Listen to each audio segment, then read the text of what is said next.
training was over. A regiment of Marine Corps artillery stands its last inspection in the Pacific before shoving off for combat. Combat troops have always christened the weapons they fight with. So when an Iron Lady named 105mm howitzer model M2A1 answered roll call as Glamour Gal, she wasn't just part of another section in G Battery anymore. 10 men and a gun had become a team of 11.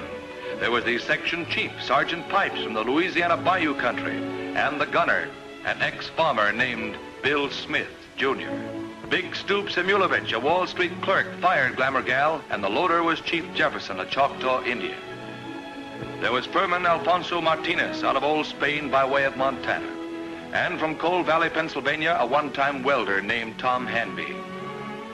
There was Tommy Bratcher, ammo passer, who dreamt of raising Herefords back in Tennessee. And Tex Kuhn, who came, strangely enough, from Texas. Chris Benke, the Dutchman from D.C., with post-war plans in South America. And the old man of the outfit, Pop Reynolds. These were the ladies' escorts. They had bullied her and babied her from Camp Pendleton to Pearl Harbor. And while they often wished she'd looked like the portrait painted on her shield, they were proud of her. When the order finally came to shove off, everybody knew where they were going. Truk, Formosa, Malaya, French Indochina, every place from Tokyo Yacht Basin to Bremerton Dry Dock. They all had the straight dope except Glamour Gal. From here on out, the division would be in its combat phase. Many of the men were already veterans, and many had never smelled powder burning except on the range. The guns were arsenal tested and tried in the field, but the ultimate proving ground of men and guns together would be the battlefield, the secret destination sealed in the fighting orders of the task force.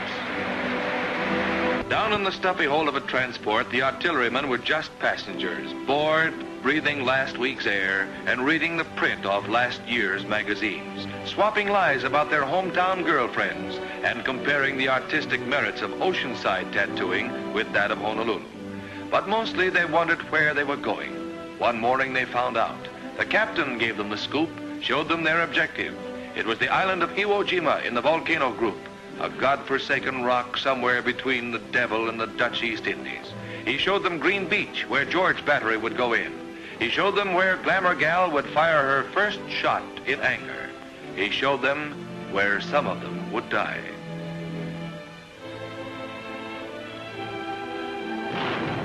D-Day. Iwo had already gotten the roughest preparatory rub-down of any spot in the Pacific, but it still crawled with Japs, and it looked like the first wave was going to have to fight with its feet wet. With their guns still below decks, the cannoneers of G Battery waited for the word from shore, the message that would tell them that the infantry was beached and wanted artillery support. Following the debarkation plan, Sergeant Pipes and half the crew went in with Glamour Gal in an amphibious truck, while the rest of the section clambered down the scramble nets into landing craft. It was just like maneuvers, except for that funny feeling around their breakfast. Crossing the line of departure, the men of the assault force realized that the Japanese artillery had good seaward observation. As the range shortened to include small arms fire, they knew the beach was still hot and that Glamour Gal would be plenty welcome. Running a hellfire of sniper shots and mortar bursts, G Battery hit Green Beach. It was shin deep with soft volcanic ash that rendered most towage vehicles inoperable. There was no time to deploy inland. The order was to set them up on the beach, which is already cluttered with traffic and supplies. It was exposed and enfiladed, but the infantry was in trouble. And as quick as they came ashore, the guns were met by their crews, moved a few feet, and registered on their first combat target, menacing Mount Suribachi, the main observation post of the Japanese defense system. Glamour Gal fired her first shots like a veteran. There wasn't much to it, no mathematical searching for an invisible target. She rifled them right over the heads of the infantry, almost point-blank range.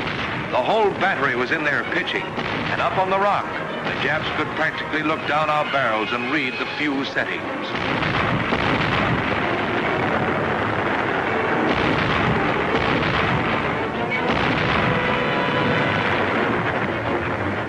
By evening, the casualties had started coming back. Glamour Gal hadn't lost any of her crew, but some sections were going to start short-handed the next day. The morning of D+1 found Glamour Gal and G Battery still sighted in on the sullen flanks of Suribachi. The beach was still cluttered. The guns were crammed into a 20-yard front. The range had dropped to 800 yards, matching trajectory with the M1s of the infantry. And somewhere inside that 800 yards, the infantry was starting the assault that would put the flag on Suribachi. But it took teamwork to put it there.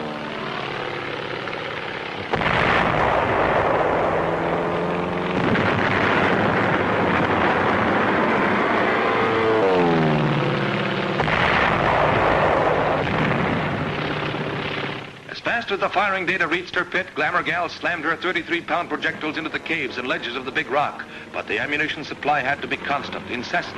It came in a rotating flotilla of ducks and Amtraks and was dispersed in safe, separate, and convenient piles out of reach from Suribachi. There was more fire pouring into that extinct volcano than ever came out of it when it was active. The mountain fought back. But gradually, the planes and ships and guns filled out the battle pattern that would end with Mount Suribachi once again, an extinct volcano.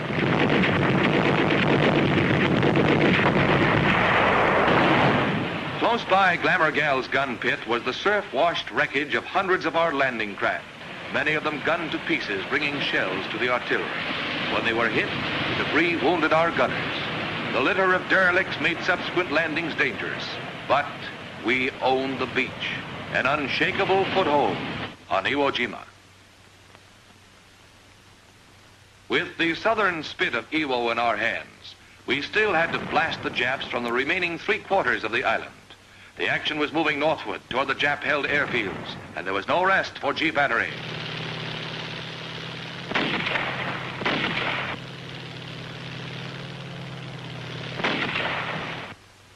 No place on the island was safe from the searching Jap fire, so Glamour Gal had to be dug well in her new position. The men moved cautiously because the sniper fire was heavy, and besides, the infantry was waiting. A change of positions meant an uneasy lapse in artillery support.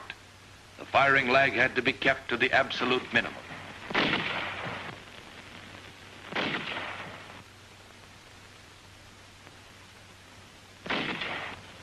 The enemy was expert at infiltration, and local security was important. While Glamour Gal was digging in, her little sisters carried the ball. Traditional to the Marine Corps, the highly mobile 75mm pack howitzers delivered continuous fire to the north in the face of heavy losses from Jap counter-battery fire.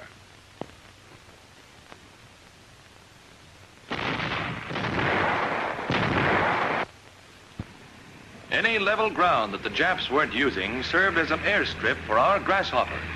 Aerial observation aided the ground batteries by identifying targets, spotting bursts, and radioing corrections back to the guns.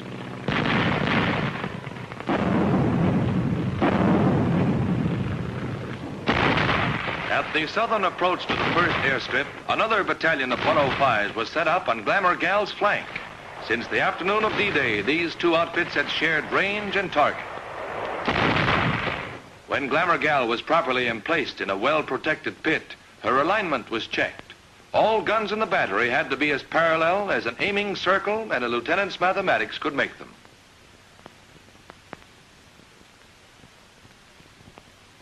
Forward observers landed with and deployed ahead of the infantry, spotted a large concentration of Japanese.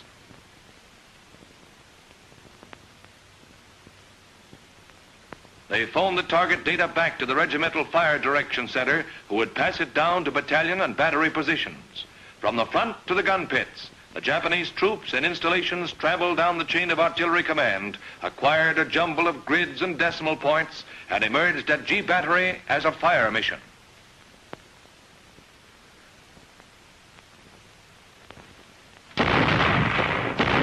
A synchronized barrage, with the entire regiment backing up Glamour Gal as she blistered the paint off her tube to get her quota of effective rounds into the target area.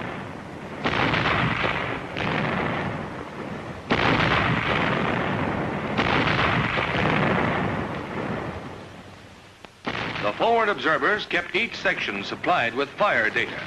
On this mission, the gun crews couldn't observe the effect of their own fire, but they knew that within 25 yards of every one of their bursts, no Jap could live.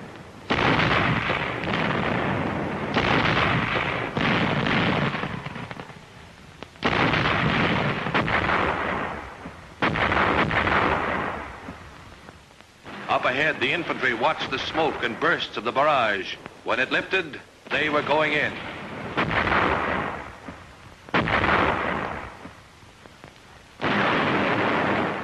The area neutralized, our riflemen moved in, but the Japs had managed to pull a few of their cliffside guns back out of our barrage. Enemy mortars and artillery were still zeroed in on the path of our advance.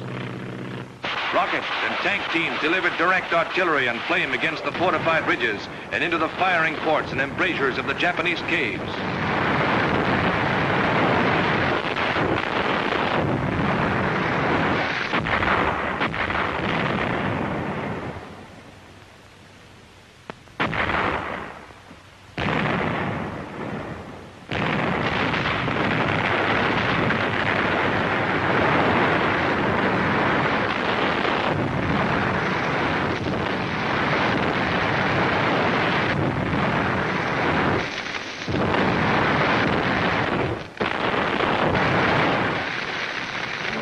From the air, observers directed the execution of the order that came down through division to burn out the entire area.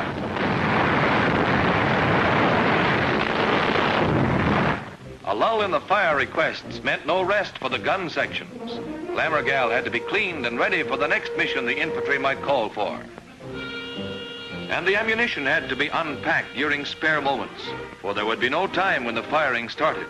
Whenever possible, it was prepared in advance as well. The shell casings were loaded with powder bags, the number depending on the probable charges to be used. On the projectiles, fuses had to be set for everything from super quick to come next Sunday. Everything was prepared swiftly and with mathematical precision. Anything else might mean the loss of seconds in serving the guns, and seconds counted on Iwo Jima, where the Japanese, in the desperation of their last ditch, were pouring everything they had into our lives. They tried to stop us. The air was full of hot iron and purple hearts. Our advance continued northward.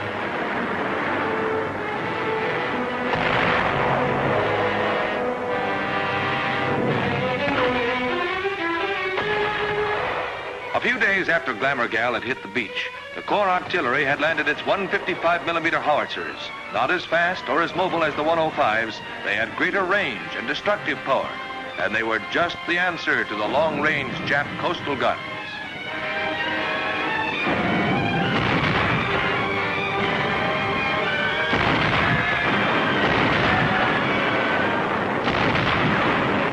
The nights were often very warm for February, when a high-trajectory artillery duel was on. It was give and take until the Japs had a lucky shot into the division ammo dump.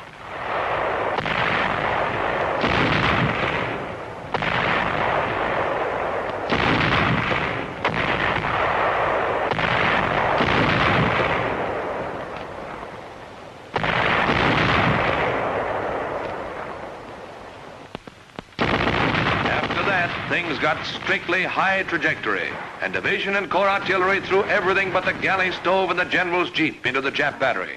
In the morning, the Japanese guns were scrap iron. All over the island, the enemy defenses were crumbling.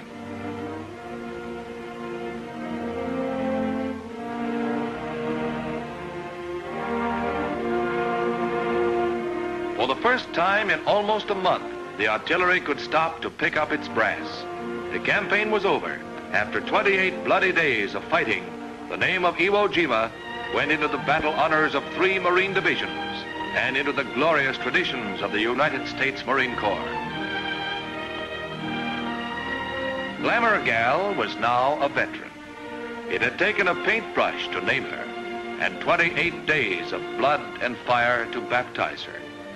Now she and the boys were getting ready to shove off again, getting ready for the next operation. This time, too, everybody knew where they were going. Korea, Formosa, Malaya, French Indochina. But they didn't know that their next landing would be on Japan itself. They didn't know that inside of 7 months, the war would be over, and that Glamour Gal's next mission would be as a policeman's club to help keep order in Greater East Asia.